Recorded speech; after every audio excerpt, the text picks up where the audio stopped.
Welcome back, everyone, to another episode on Living Your Greatness. And today I am joined again by Peter Grandich. So without further ado, Pete, welcome back to the show.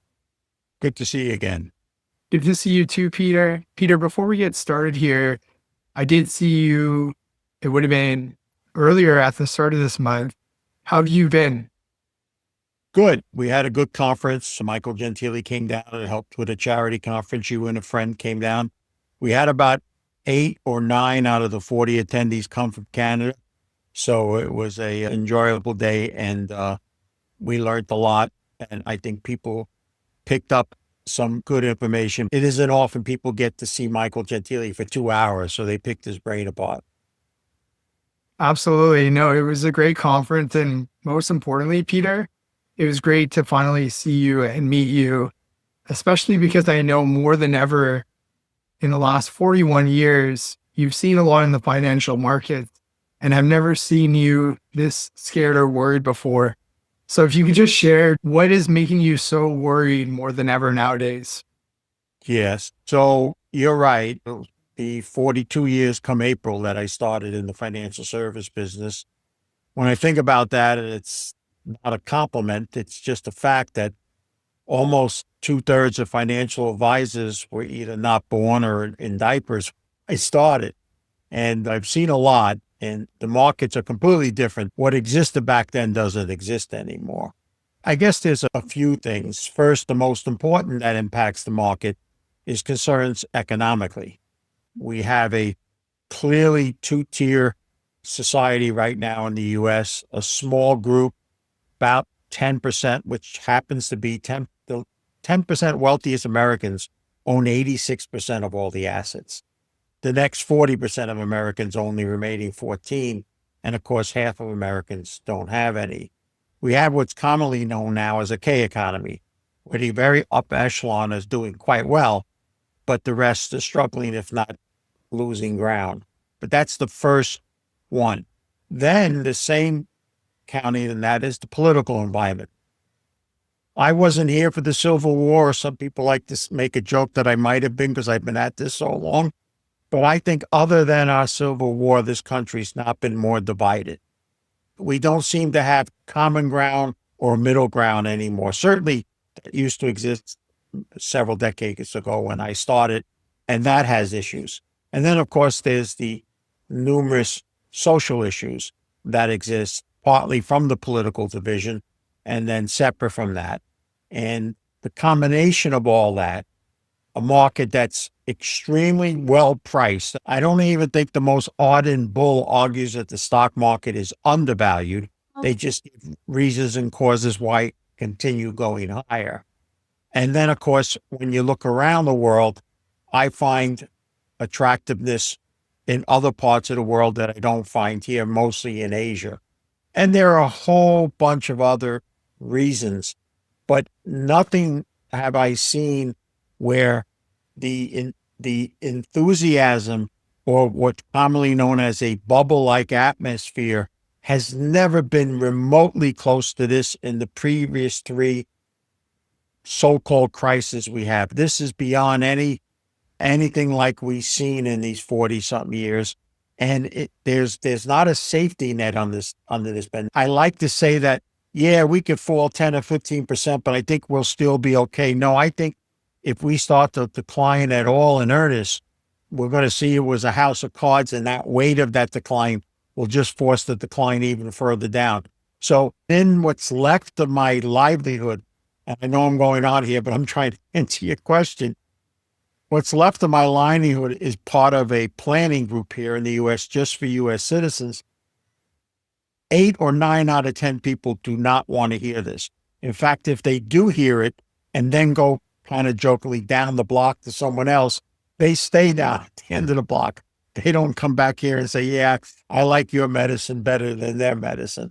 But it is what I see, and it is the biggest concern I've ever had. Fortunately enough to be able to point to a record that shows that I sidestepped those declines.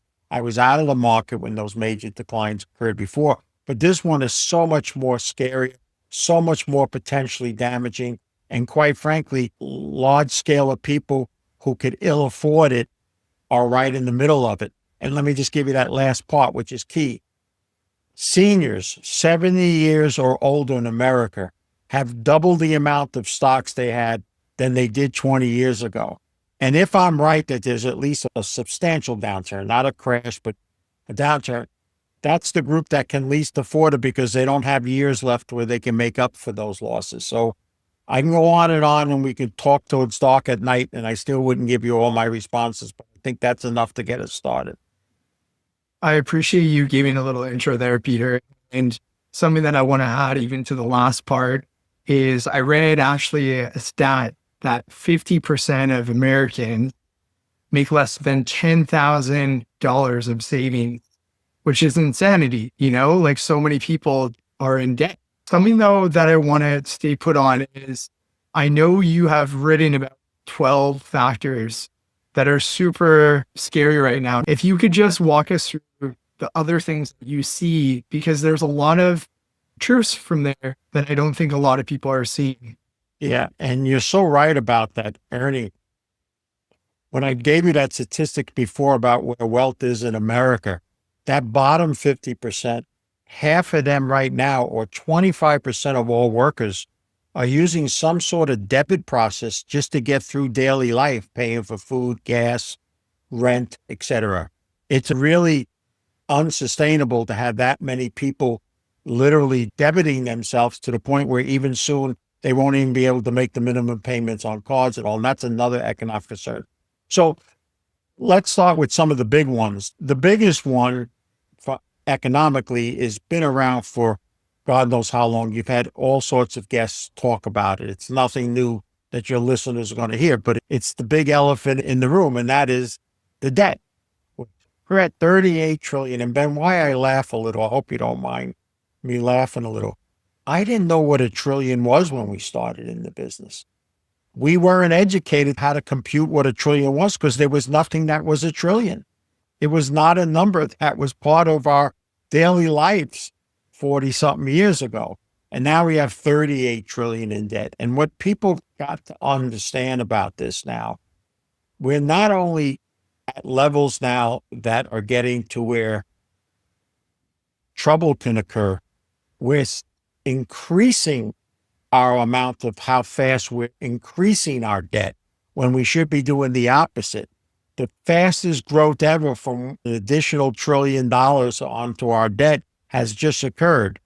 And so now when the Congressional Budget Office, which is in the United States, if there is such a thing as bipartisanship left anywhere in Washington, it may be found there, said about 2 years ago, they startled people back then when the debt was 30 trillion or under, that we're going to hit 50 trillion in 2035. Then they went to 54 trillion in 2034. And now some argue we could be at 50 trillion as early as 2030 at the way the deficits. And here's the simple math, Ben. You don't have to be a rocket scientist. You don't have to be watching markets 12 hours a day. If and when we have 50 trillion in debt, let's take a very average interest rate of 5%. That is not a high number if you look over many years. That's $2.5 trillion in an interest expense. This country, in its best year ever in revenue, took in less than 6 trillion. So we'd be looking at almost half of all potential income just to service that interest. And by the way, that isn't an interest that we can just go, all right, we're not going to pay this year. We'll see about paying you next year and all. That's a big, big concern. But what compounds that is when we look at our states, we have 50 states. Half of our states right now have not balanced budgets. Of that half that doesn't have balanced budgets, 2/3 of them are troublesome paying bills right now. Then we digress even further to cities and towns. And then, of course, we look at consumers, and then we look at corporate debt. So debt, which is the dirtiest four-letter word in my vocabulary, far worse than any curse word that somebody can use, something from those of us who look at biblical terms, there's not a positive verse about it. It is the scariest, even though people have gotten accustomed to hearing it and going, well, it should have happened by now. It's happening. part of the issue. And it's not just here in the United States. A country that was once very important to our being able to fund this debt that we run, Japan, now has its own major issue. And it's certainly not going to be looking here in the US as it used to be. So neither will China, neither will Russia and all. So the debt still remains a critical issue. The second one is the retirement crisis. You talked about it. 2/3 of Americans are working paycheck to paycheck. The average savings by many studies right now is somewhere, depending on which study you look at, between 86,000 and 400,000.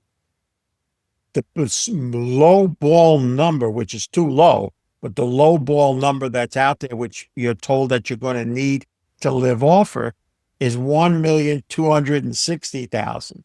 So the vast majority of people are not even close. And remember that average? That means certain people are even below that average.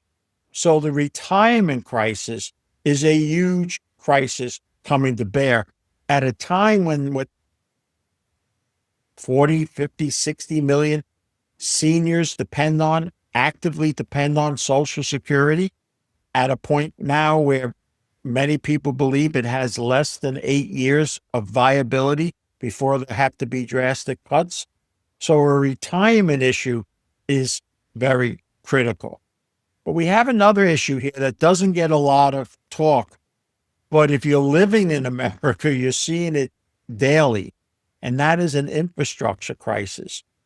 When we had the 2008 mortgage debacle, which caused our financial crisis, Bernanke and Obama got together and convinced America that printing this money at that time, when the debt was under 20 trillion at the time, was going to help build back America and fix all the infrastructure that was a problem back then. Well, that's 17 years ago, and the infrastructure's only gotten far worse. I'll just give you a quick example. Here in New Jersey, where I live, 107 bridges have been condemned, meaning the engineer says they should be shut immediately because they can collapse at any time. And people still going over them because they can't afford to close them. And I can go on and on. Even in Canada, you would have known some of the things that have happened. The terrible fires in Los Angeles, Hawaii, the floods that hit the Carolinas and all. All of those have been exaggerated and far worse because our infrastructure is wrong.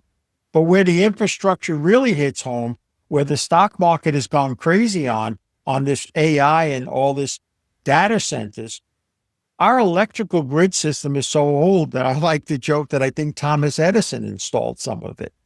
Our grid is a mess. We can't even deliver the power now that's needed. And yet all these folks are telling you got to own AI stocks because, data centers are going to grow and all. And there are other issues that are in there. Now, there's one that's very politically incorrect. And I can assure you by me bringing it up on your program, someone will not like hearing it and will make that known to me because I'm getting it known to me because I speak openly about it. I've been speaking openly about it for a couple of years now, how it was going to impact investments, not just from the social or political aspect of it. Now it's come to the forefront where a lot of Americans are seeing it firsthand and are concerned about it and all. And that is, and it's happening worldwide, it's happening in your country, it's happening throughout Western civilization. And that is the Islamic movement to move away from Western civilization and Western values. It's a completely different lifestyle. It's a completely different way of living. And their room doesn't have room for our room. It's kind of like the old saying, it's their way or the highway. But unfortunately, it's a lot worse than the highway, which they have to offer. But it's now front and center to people. And people are realizing how that impact is happening. It's the biggest political hot potato in my 40-something years. It is moving to the forefront. And it's part of another concern as we have this completely political, social, and economic division where more and more people are moving away from the high top wealthy. Civil unrest is growing. And that combined with that other factor that we just spoke about is going to elevate more silver unrest, not make it less. And that will impact us economically as well. That's just a few of the major ones that I would tell you that are concerns of mine. And please keep in mind that it'd be one thing if I sold something that benefits from those fears, like gold, firearms, cabins in the woods, dry food. I don't have any of that. I'm part of a planning group. And I have to tell you, this is what most people say to me, Ben. Pete, I believe you're right. I pray to God you're wrong. But it is what I see. And you brought me here to tell you what I see. Doesn't mean it's correct, but it's what I see. And those are some of the major concerns. I appreciate you, Peter, speaking your truth. Speaking our truth is very hard, whether we are right or whether we are wrong. I really see you speaking out more and more about that because you are truly concerned, which is what we started off this conversation with. And something that I want to give context for people that are tuning in, back in 1987, you predicted a crash and you were ringing those bells, and not everyone saw what you saw at the time. So, could you give us a little bit of context of what you've learned from the past and how maybe you're applying that to what you're seeing right now? Well, let's look at that one because there was two others that was the big one. That's what created the so-called Wall Street whiz kid. I wasn't even in the business 3 years. I was head of investment strategy for a New York Stock Exchange member firm. And in the middle of August of 87, I put out a prediction that there was going to be a stock market crash and people should sell everything. The very next day, I was called up to the headquarters of New York, and they made a very good point. And this is what I think why you won't hear, even if someone else sees that now, they won't be able to say what I said then. So I was called up and they brought up to me and they said, listen, you got to retract this or resign. Well, we can't have, nor will our clients sell everything like you said. And I said, well, why not? They said, first of all, no one's going to sell everything. And there's far less products then that there are now. Now there's a whole bunch of different things people call. So the argument would even be more hard by them now. People aren't going to go to 100% cash, Peter. It's not going to happen. And we think you're wrong. And if you are wrong, you're going to be the laughing stock to our clients. They're going to look at you, go, look at that idiot. He was the guy that told us to sell. Look how further the market went up. So they can never benefit again from your advice. And if you're right, and this dire situation happens and they don't listen to you, they're not going to be in any shape to listen to you when you do think it's time to go back. So now let's look at the 1 out of 10 that may listen to you. I suspect that half of them, if they do listen to you, will be too afraid to go back in when you tell them. And they were absolutely right, because it was only about 1 out of 10 clients that listened, and only half of those that listened went back in that next day when I said, I think the market can go back up in 2 years, be at a new high and all. So my argument with that is, and what I've learned from that is, I believe this wholeheartedly, what I'm about to say to you, Ben. I believe the Archangel Gabriel could show up at a chief market strategist's house tonight and tell him or her, God sent me to tell you that tomorrow the stock market is going to crash. And that person believes that they've experienced the Archangel Gabriel. They go down to their office tomorrow. They tell the head people what happened. They ain't going out there. They're not going to. No one's going to go out and do that. I argue this, Ben, and I don't throw everybody in it, but I do throw a fair amount of people in it. I believe a lot of people in the financial service industry in the U.S. could be thrown off the Empire State Building and all the way down, they'd all say the same thing. Hey, so far, so good. It's just the way the industry works. You know, there's only two types of advisors. Those who say what they think, which I hopefully is me, or those who say what they think people want to hear and it sells. Financial services is full of those others. Right now, for almost 4 decades, it's been basically beneficial to be that way. Other than some 3 major declines, which didn't last long enough for people to reevaluate and change, it's basically put the pedal to the metal. And by the way, if something goes wrong, this thing called the Fed comes along, dumps a whole bunch of money, moves all the problems away from the road, tells you to get back in your car and go straight forward. I don't believe they have that ability anymore. That's another factor of why I've turned bearish, that I don't think the markets can be rescued in the manner that they've been rescued before. Well, I really appreciate that explanation, Peter. And I actually want to bring up your book. I have it here, Confessions of Former Wall Street Whiz Kid. And what are some things that you maybe have had seen then or that you were writing about in earlier years that you still see today? Because you were already talking about earlier that even just a lot of the individuals that are giving financial advice, on Wall Street, I don't see many gray hairs. I see many young individuals who haven't gone through hard times. If we look at the last decade, the stock market just continues to go up. They haven't experienced a crash yet. So, what were some confessions that you learned from then that you probably still see today? The single biggest one, Ben, and I had it probably in the first half of my career, we get hubris. We become, look, I was believing, my career took off after that. I got featured on Good Morning America. I'm speaking at conferences all over the world. I'm managing hedge funds. I had a mutual fund that was given to me with my own name on it. I was a legend in my own mind, but hubris almost creates an arrogance. In fact, when the market isn't going the way you believe it should be, it's the market that's wrong, not you. And that's where another lesson is learned. The ultimate crime in investing is never being wrong. You gotta be wrong. It's staying wrong. And why that happens is the single biggest complaint, not so much directed to me personally, but I've heard from investors for decades, is financial advisors always tell you when to buy, but they don't seem to tell you when to sell, or at least sell at the right time. And I have a very simple answer. People don't like it, but I think it's the most prudent. If you can't first buy it today and you know everything that you believe there is to know, then who do you expect is not only going to buy it today, but at higher prices, so makes it worthwhile for you to keep holding it or buying more, whatever your decision should be. And that's what's critical. Most people don't have a plan.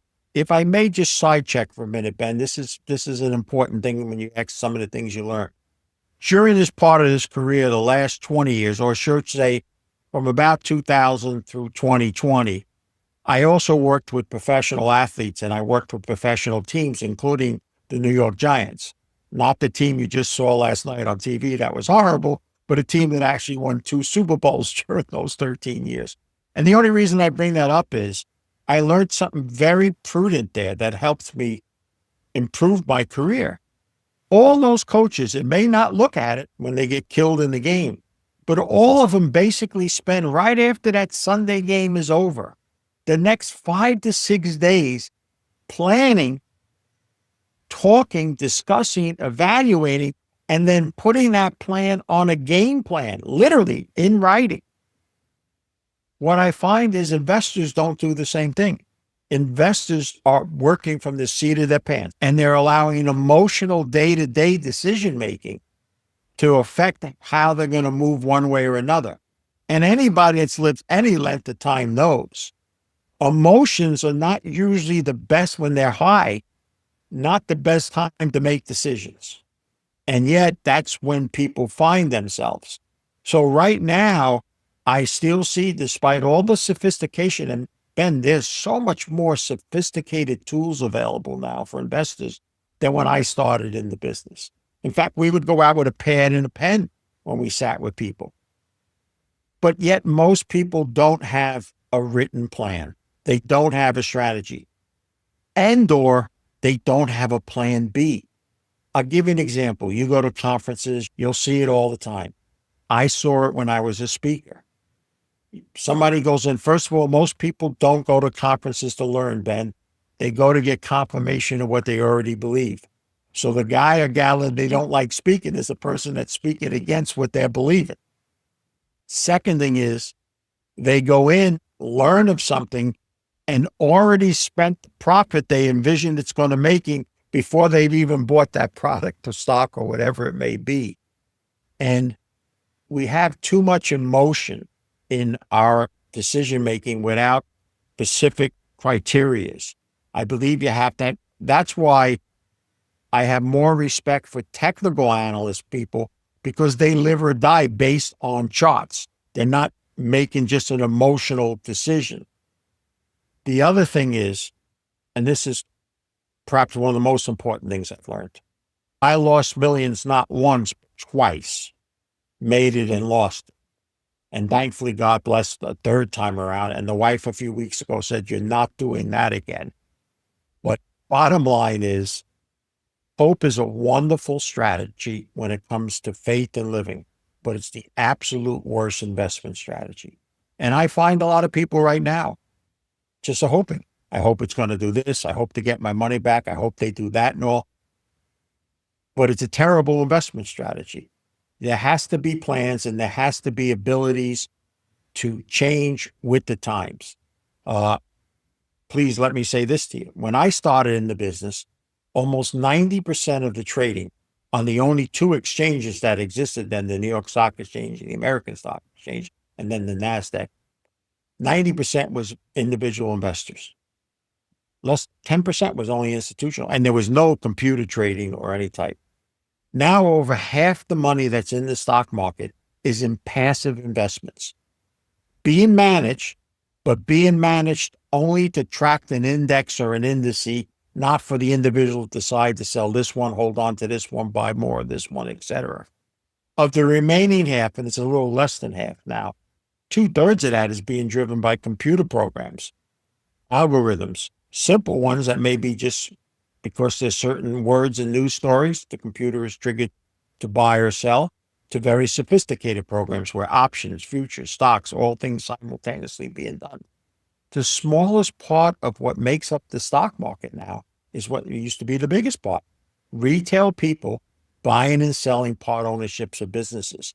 Yet I find the gray hair and no hair folks that have been around at the time I've been still investing like it's 30 years ago. It's a totally different species. It's far more complicated. And then, of course, there is such advantages to powerful players based on information and the ability of getting that information and executing, to where the individual, it really has gone into a war with a pea shooter and the other side has cruise missiles. And I think it's basically impossible for an individual to sit home and trade for profits for a long length of time and be successful. Too much is against them now that didn't exist years ago. But that doesn't stop people from trying. So, Pete, you shared your story from making millions and then losing millions. What would be your piece of advice based off your experience that you would recommend to someone right now that they don't follow the path of hope, but they actually follow the path of better educating themselves? Well, I have to interject. I wear my Catholic Christian faith on my sleeve. So to answer you properly, I need to invoke that. And how I would just invoke it in a simplistic way is to tell you that Wall Street and Madison Avenue, combined, knowingly or unknowingly, or a mixture of both, have convinced society that more money equals more happiness. You just have to watch the commercials that they produce. It's always somehow that they get it right. And then whatever you were trying to save for your kids, they're off to college or retirement, and you're golfing and your wife is sitting around the pool with the friends and all. But nothing is further from the truth. They'd also have you believe that a person driving the bus can never be as happy as the person that owns the bus company, when in fact, the most unhappiest people I met were people worth tens, if not hundreds of millions of dollars, including some very well-known professional athletes at the time, who the world would say, man, if I had what they had, I'd be the happiest people. So to first decide how and what's important in life is going to play a role also how you invest. Because if you're convinced that what Wall Street has sold you, that I just got to make more money, and if I do, then I can be this good person and all, that is going to put you in a level on the treadmill that just keeps going up like this and this, to the point where you fall off. You can't run fast enough and all. And I've seen that, and I was part of that.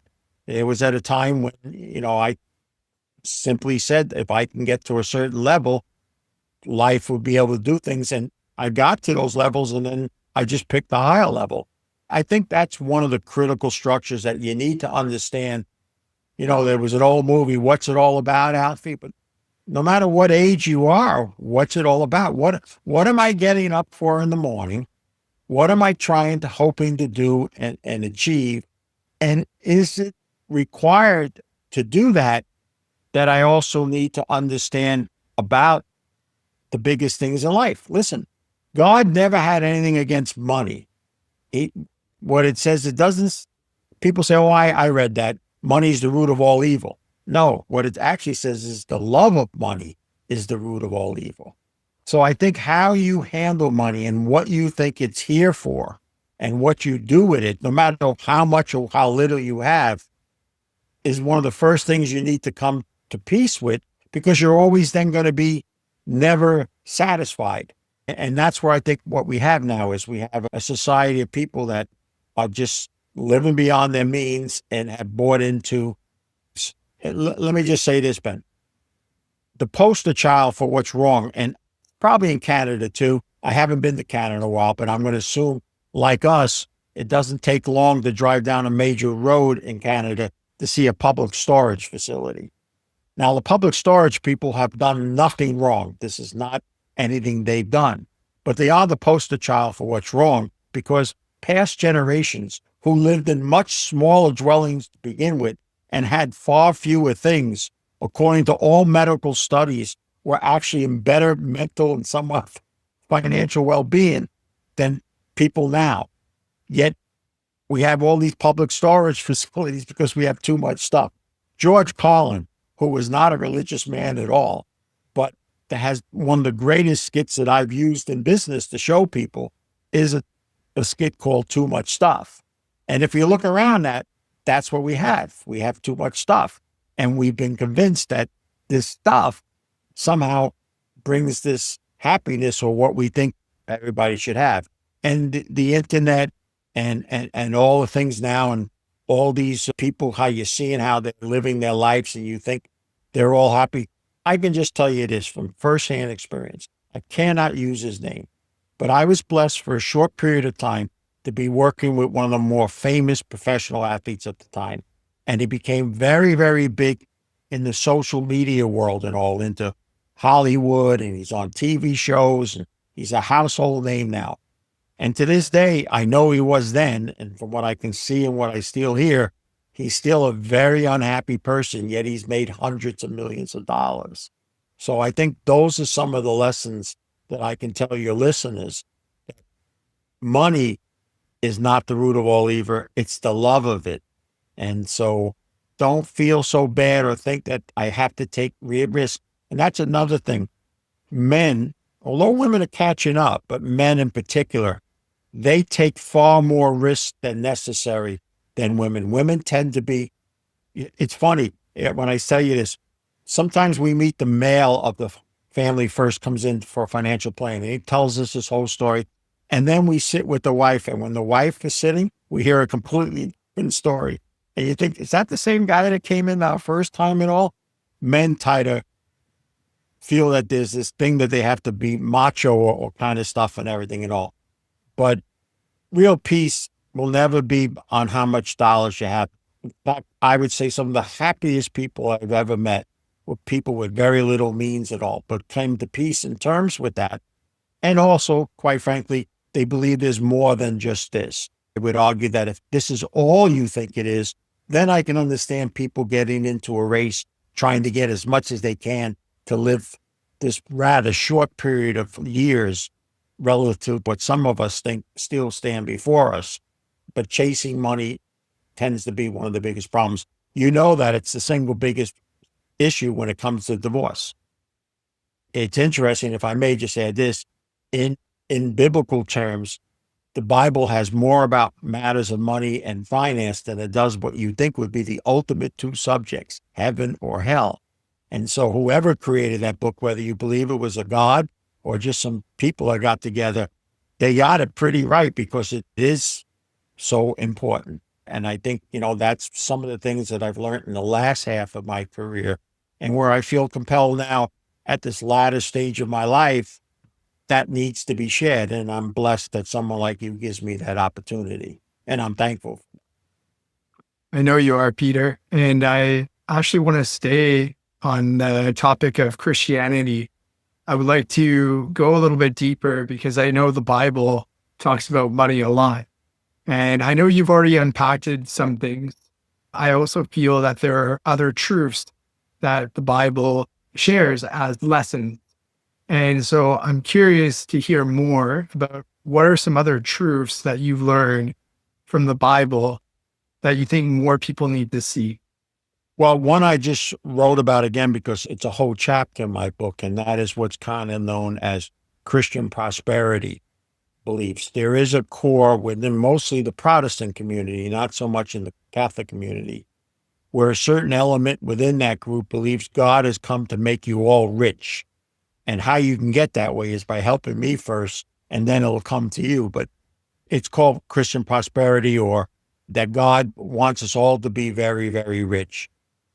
There's very little to support that. There's a lot more scripture that goes against that. Not that he wants us all to be Mother Teresa and give away everything and go help the poor, but he does point out, or the scripture, whoever you want to believe, put it together, does make an effort that it's more challenging to achieve the ultimate goal of an afterlife. The more money you have, there's more challenges to it, and there's more obstacles in your way. And the single best one, and I kind of changed it into mixing the biblical time with current times. Now, it may be hard for someone not to understand this who's never been in the New York area, but I've tied it into an Italian guy from Brooklyn.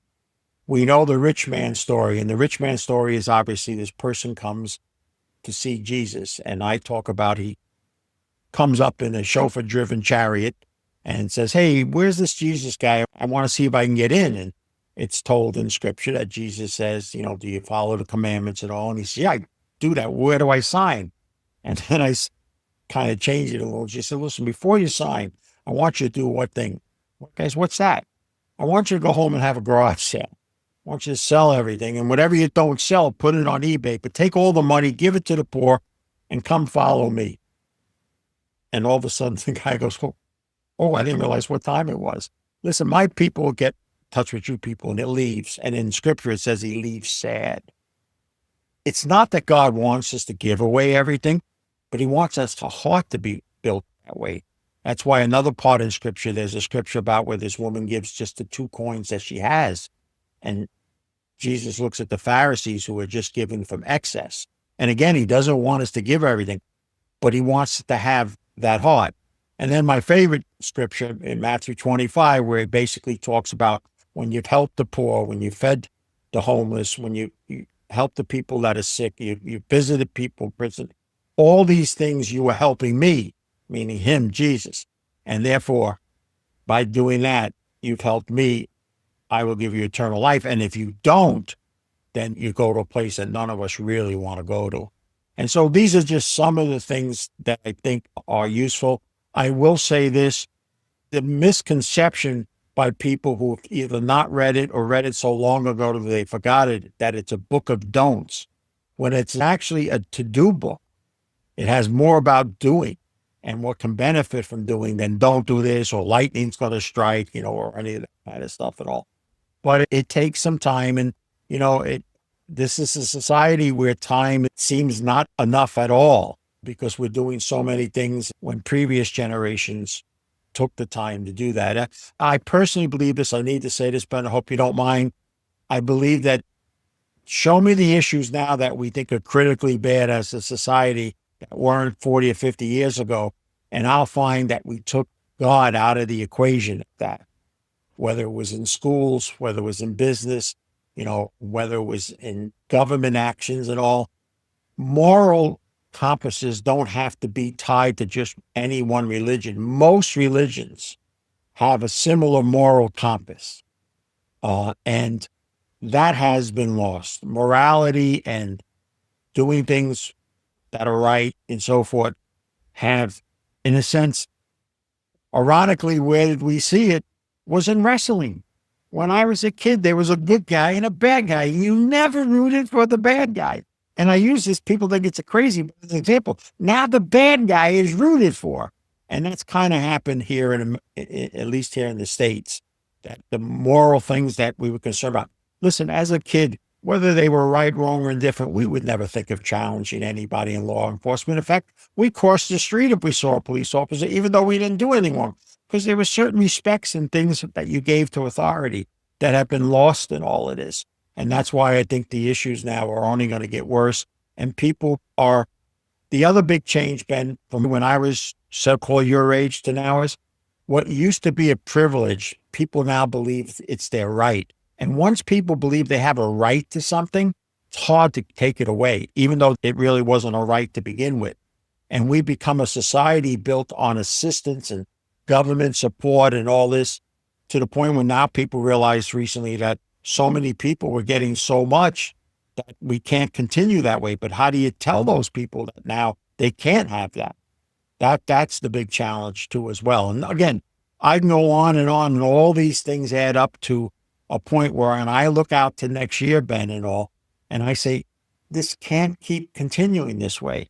That there's too much excess to pull things down. And that's why I've taken this big concern about investing and being very cautious once we get into 2026. Peter, something that I want to ask you is you've also spoken a lot about the rope illustration, something that I think more people need to hear. Could you talk a little bit more about that? It's best that they see it. I'll explain it, but I hate to take it away if they haven't seen it. But there's a Pastor Chan. It's very easy. Just Google Pastor Chan, Chan, the rope, and his original one will come up. Basically, the teaching is that he takes a rope and he says, this is your life. And, it goes on and goes on and on. And then he had hit a little part at the beginning of the rope, which is a little red part. And he goes, this is your life here on earth. And then he pulls all the rope and he basically says, this is the rest. Now, some of you are spending so much time that if I work real, real hard here, I'm going to be able to, and you've forgotten all about this and not focus on that and all. And it was a life-changing event for me at that time when I first saw that 20 years ago or whatever, because I had gone through the change and I had just started to get into faith in earnest. And it made me recognize she's absolutely right. And it also helped me in my finances that I watch people absolutely giving up some of the daily joys that God gives us just to get a little bit more money saved. So when they're 70 or 80 years old, they can maybe live in a nicer place and play golf or something. That's all good if you just think this is it. But if you're a believer of some sort of afterlife, you're killing yourself. And one of the things that people end up doing historically, even when they've made a lot of money, is they get ill from making that money. And then they have to spend a lot of the money that they made to try to get better again. And you don't realize that until you've come to the other side of the street, which I'm on now, and you realize how fast things change and how life suddenly isn't all in front of you. And so I just think that one of the things is you have to come up with, what is your purpose? I know that's some of the things, that you've talked about, but you really do. You have to ask, and don't buy into that your purpose is to make other people happy, because if you're not happy yourself, there isn't enough things you'll ever be able to do for others and still feel satisfied if you're still not happy with yourself. And that's what really changed in my life too, in the rope and how I work too. I started to understand what really I'm here for. And my here for was not to be I was a regular speaker at conferences and in the metals and mining industry, and then with athletes and all. And then I just concluded that no, your calling, if you want to call it that, which it is to share all your negatives and all the things you've done wrong and all, so people can learn from that and maybe not do it, versus get patted on, oh, you forecast this or you made this and all. And that was tough to do, because you have to be prepared to be, in a sense, somewhat laughed. I get that. You don't have to go far on the internet to see what some people say and all, but have a bigger purpose. And I have a peace at it now. I didn't have peace in the first half of my career. I had a lot of things the world says that you should have, but I didn't have any real lasting peace in that period of time. I appreciate that explanation, Peter. Something that I want to shift to, we talked a lot about the challenges going on in the world at the start. I'm always very concerned because I see different types of individuals around me right now, people that are either living paycheck to paycheck, they're already having a hard time just saving. Then I see other people that whether they have been saving or not, that they're being very irresponsible with their money and investing in AI and tech stocks and thinking that the market is continuing to go up. And then I also see some other individuals who I feel are being very smart with their money. They're maybe investing in gold and silver and precious metals. When we look at history in other times where there's been war or inflation or debt, this has been a good place to go to. In the last couple of years, gold and silver have done really, really well. But with everything that we discussed before, you can't help but be nervous of a decline. So what is your perspective on, I know you've kind of shared that you're worried about a crash, you have some of your money in cash, but what is your perspective more on the short and long term for gold, silver, and the rest of the commodities market? So, a general view first. When you find yourself in something that seemingly a lot of people else are in, crowds only make money in the middle. They don't make it at the beginning or the end. So you could be at the early part of the middle and be in the crowd. And that's what I think crypto was a couple of years ago. But eventually, staying in that crowd, the crowd ends up giving most of it back and all. Nothing ever stays the same. And the same will be for the gold and silver market, which now are having phenomenal periods. The difference is, I said, I think somewheres in the early part of our conversation that the stock market now is nothing like it was back then. So is investing. It's completely different than it was. We went from not enough information for the average person, in my opinion, to too much information. There's so much information that maybe people spend too much time looking at it versus trying other things, but also it gives them a confidence that maybe it's not really justified. Just knowing some stuff enough to know the surface of it doesn't mean that you're going to be very successful at it. You know, I have found there's been, jeepers, if I could take the time to add them up, they'd be thousands. But there's been a lot of people that would come out for a period of time and say they had this new system, a process, whatever it may be. But most of them made the money selling the system, not using the system themselves. One of the things I think is far challenging now is that it's just harder to make an honest dollar. I know that sounds terrible, but it really, really is. And I think that forces people to take shortcuts because it's so much more costlier and harder. You know, one of those 12 things we didn't talk about, maybe this is a good time to bring it up, is I believe there's going to be a war among the ages. So I believe not only will we have civil distress, but I'll give you the example that I use to describe it. So here's Pete Grandich, 70 years old. There's some kid now, 25, but 15 years from now, I'm still around. I made it to 85. He's 35, hopefully married, has a couple of kids. And at 85 now, it's pretty easy now, but it costs hundreds of thousands. I want a new heart. I want a new lung, whatever it may be, to sustain my life for a few more years. And I want to use what still hopefully be some sort of system where I'm in government support, like our Medicare, whatever now. And that young man's going to say, whoa, wait a second. I can't even put food on my table now. I'm the guy that's paying for this because I'm the guy that's still paying taxes so he can go and have these treatments and everything. He's an old geezer. And I'm called that already at 70, by the way. But he's an old geezer. And forget it. I'm not doing it. And it's going to get to a point where people are going to do that. We know that already because in your country, it's happening already, and it's happening in 3 states here already. And that is where government has basically said to people that are on the opposite end, that are just hurting so bad financially or health-wise, we'll assist you take your own life. That solves the problem. There'll be no more cost. And some young people are going to go, I like that idea. this guy Grandich doesn't need to stay around anymore, so forth. And that's just one example. There are others. But we already see that in the world. There's so much writings now blaming boomers for the problems we have now. So there's a coming age battle that's going to happen with that. I just feel that the challenges are so much more difficult. And the big one that just Wall Street refuses to talk about the other side of it, even though the guy who's basically been leading, Sam Altman, today, as you and I record this, came out and openly shared, I was shocked what he shared, of what AI is going to do to the work environment. And if you think it's challenging now to get proper jobs and all, what it's going to be like in just a few years from now and all. And that is just going to cause more unrest.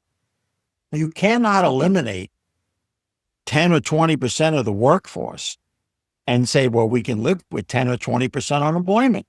You can't, especially what costs are. And remember, people always turn to government. Doesn't matter what government is, where it is, to fix issues. Governments don't produce anything, but you know, all they can do is two things. They can tax and they can cut or provide extra services.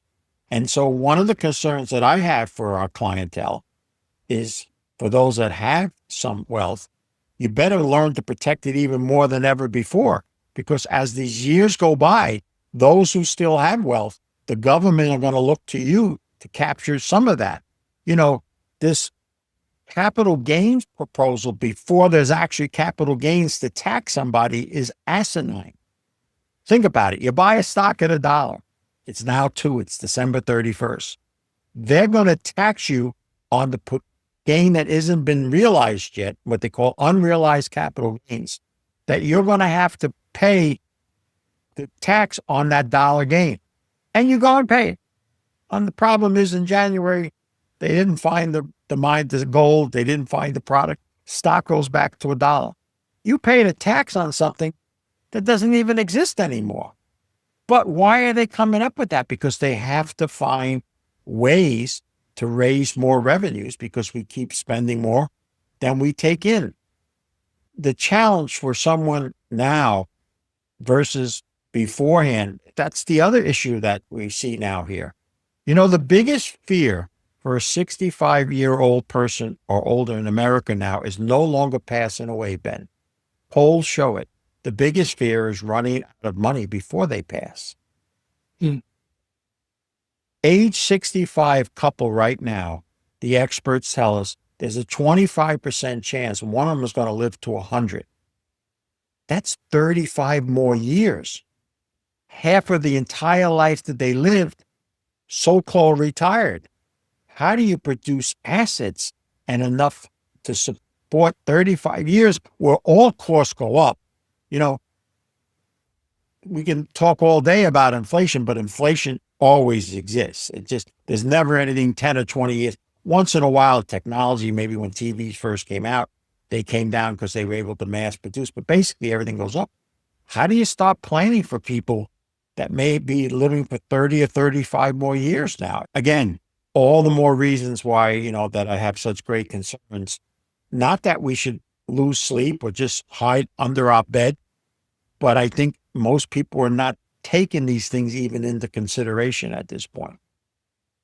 Right. I appreciate that explanation, Peter. And, you know, my last two guests were Michael Oliver and Chris Vermeulen, and both of them were aligned with you of a market crash is coming. But in terms of the short-term view, in terms of right now, they see gold and silver continuing to go higher. Michael Oliver was saying numbers like 8,000 and for silver, triple digits. I'm curious just to get your opinion. I'm not looking for a price prediction, but when we look at short-term and long-term views, what is your perspective right now on gold and silver, or why are they behaving this way where they've been so strong? Almost like if you're pushing a ball underwater and they keep coming back up. So I'm curious to get your opinion on the metals. Sure. So I'm not in a crash view. What I just believe is the stock market is not going to make gains like it made before. And even if it stays flat, that's going to cause issues because people have been living on potential gains going in the future. Where I had been extremely bullish, in fact, in 2021, I sold all my general equities and bonds just to own physical gold because I believed it would go up more than even stocks and bonds, which it did. Thankfully, earlier this year, when silver went under 30, I became a silver bull. I was not a silver bull. I wasn't a bear.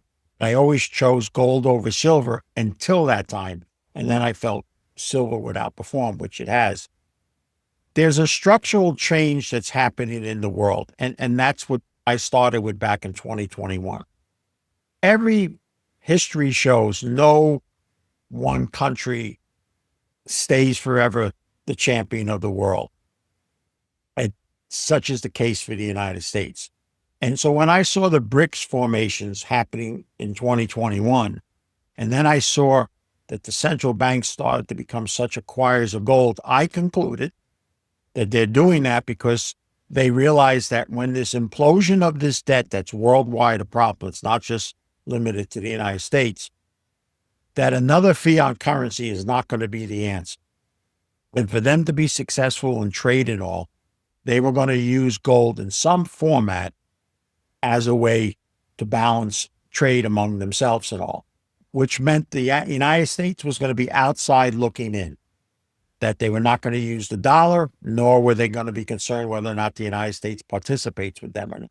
Now, Trump came in and he did what I think I've called it his biggest mistake that he made. He took a big stick into a trade war instead of an olive branch. And he tried to make it like it was 40 years ago, and it's not. And it's backfired on him. If you look at what was said back when he first started, all the things that were supposed to happen, all the deals, all these hundreds of billions that Japan was supposed to give us, and South Korea and Mexico and Europe, it didn't happen at all. And now China played him like a fiddle. And now he's going in to next year where primaries begin. His political clout is lessening. His favoritism among people is splintering now, even in his own party and all.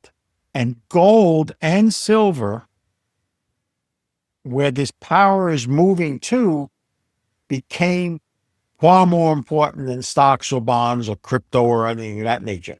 That's the real reason why they've done what they've done.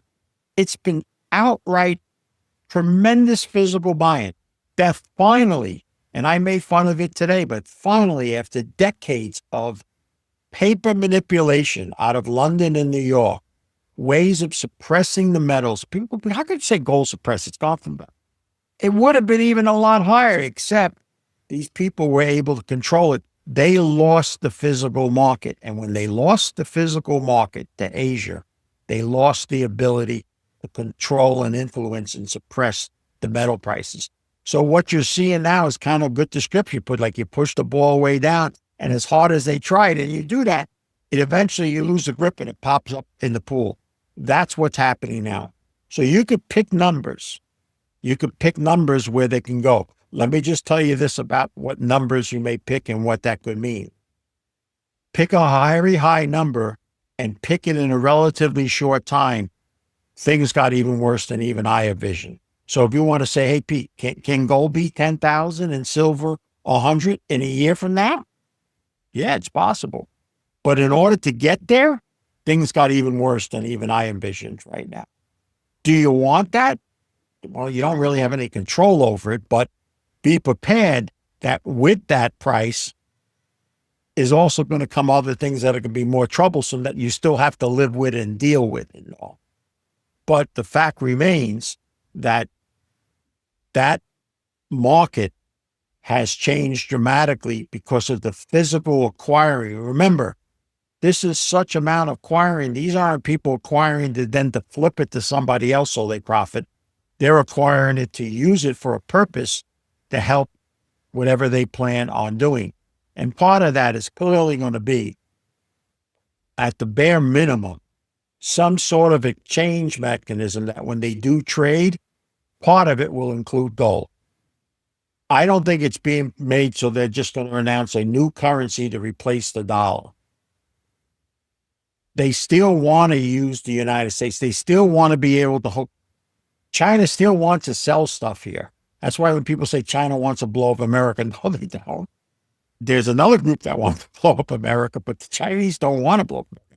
They like to control it and influence it.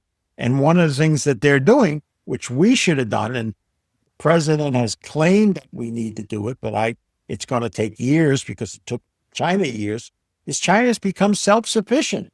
They've gotten to the point where they can almost sustain themselves because they've acquired all the necessary things in order to do that and all. So they'll be the lead in that organization and what comes about it. And they're succeeding where we have faltered. And sadly, give an example. You know how much I look. Canada was my home away from home for 25 years. The United States goes over and makes this $1 billion critical minerals deal with Australia. Now, Australia's a fairly good country. I have no problem with it. But our neighbors to the north have everything and anything. And if we ever got together and we really joined forces, we could become self-sustaining. There isn't anything that we would need that between both countries isn't available to us. And yet, we're more at odds now than any time since I've been alive. And we were once two great trading partners. It was very hard to even know if you crossed the border because life was so much similar in both places. And now my Canadian friends like you tell me, Pete, we love you, but we don't love your country at the moment. And that's a shame because we could together really make things better. But this is all the things that have gone wrong. So the gold and silver and all the things you talk about should only work higher in price. How high they go and how fast they go still is being influenced by things that are only evolving now as we speak.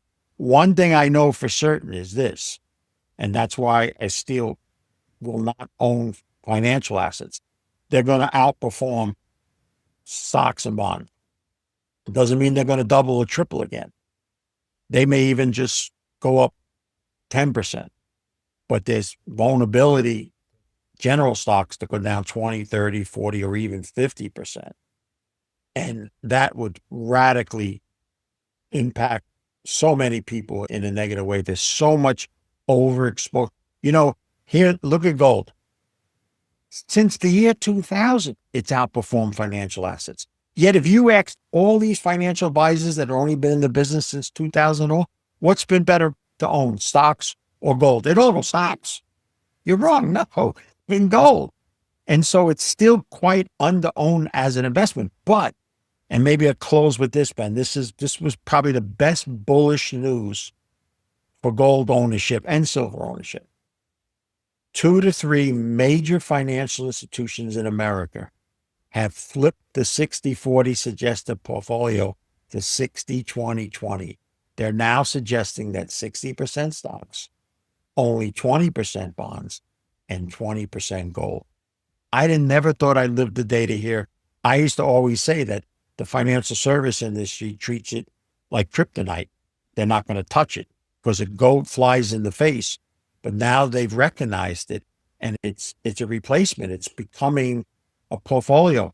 And if we just go back to some of the old times when people had 4 or 5% exposure, where it's been basically 1 or 2, that's how you get these doubling in gold, getting to near 10, and silver getting to, $100 and more.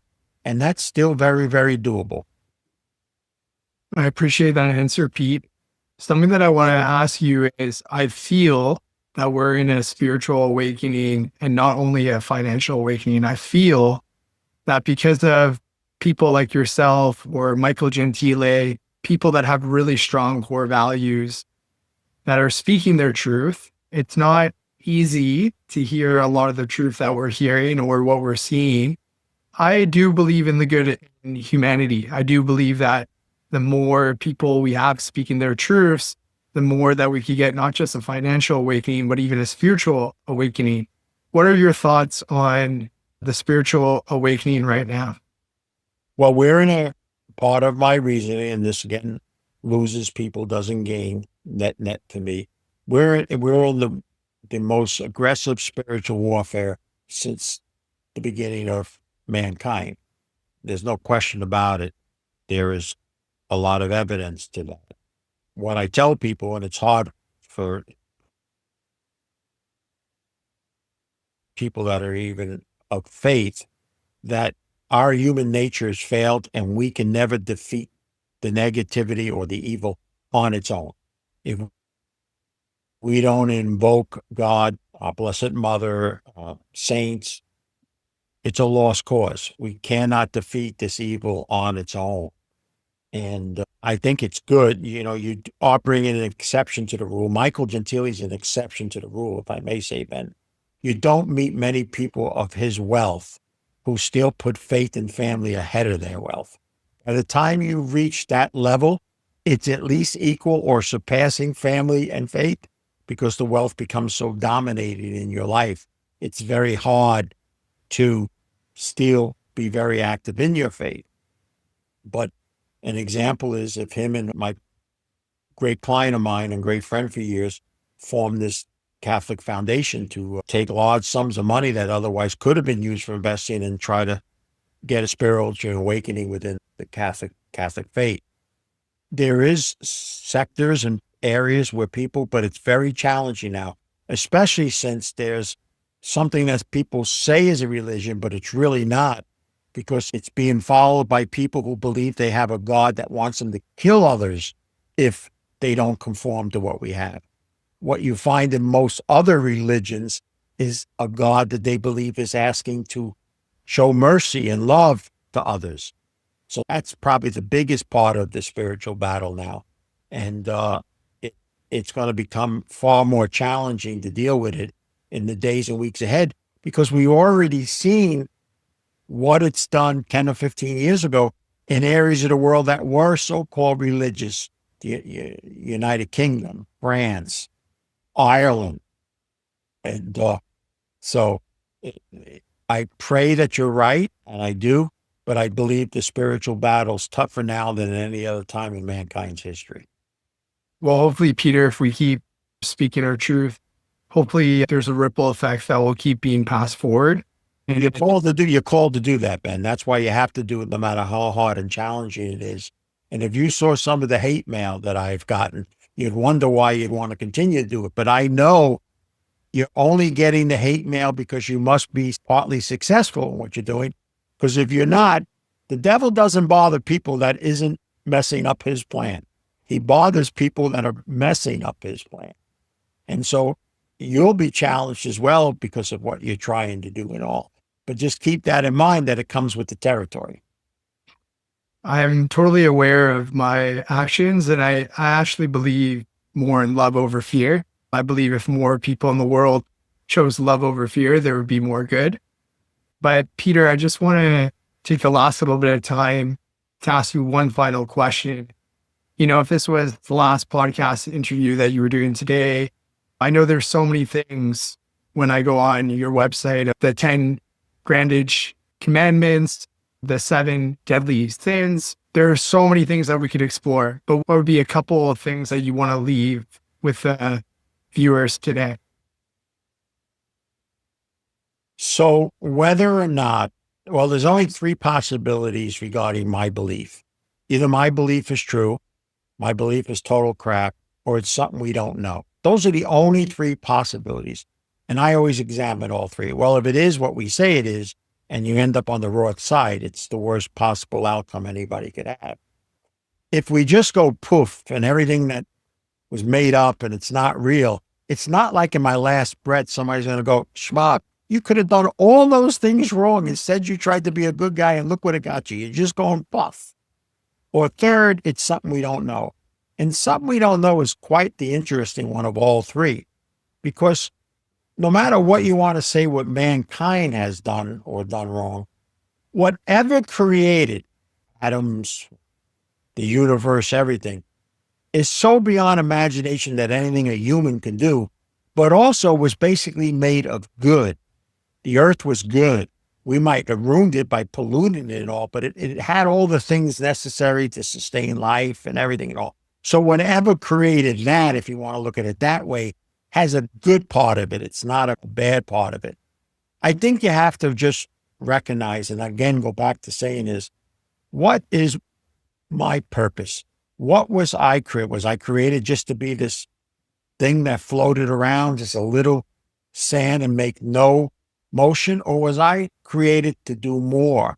And I just believe that your soul or whatever's driving you has to have some sort of lasting peace in order to be successful in anything.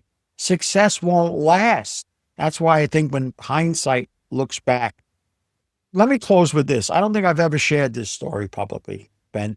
It may be worthwhile. You may look at it and say, I'm going to take this out with you. Go for it. So I had one of the 400 wealthiest Forbes 400 as a client. This is back in the 90s when I was a money manager and all. And we lost touch with each other, and he made billions. He was multi billionaire. And then in 2000, when I lost my first large sum of money and lowered my lifestyle and had to go back to work in the business and everything, I'm driving a simple little, maybe a Malibu instead of a big Lincoln or something. He sends me an invite to his youngest child's wedding out. If you ever watched the original Wall Street movie with Michael Douglas, when he's walking, talking on the phone, that famous scene, one of those houses in the back is where this former client of mine is having the wedding for his youngest child. So my wife and I drive out. It's like a 3-hour drive out through Long Island.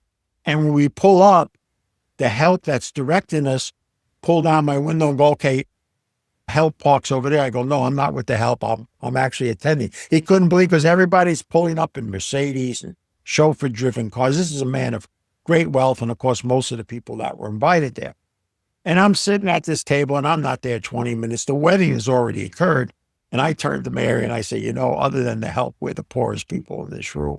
And, it's just people that are beyond. It's not the type of people I'm hanging out with. And suddenly a man comes and taps me on the shoulder and says, are you Peter Grandich? And of course, this is 2001 or so. I joked and go, why did I sell you stock? It didn't work out. I used to joke like that all the time. And he said, no, such and such wants to see you. And I go up to like a 12-bedroom house.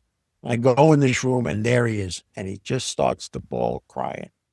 And in a minute or two, I'm concluding this guy has terrible news. Is he dying? Look at him. He's a mess. You're the luckiest guy in the world. You got billions. I pulled up here, I'm back and trying to be a financial.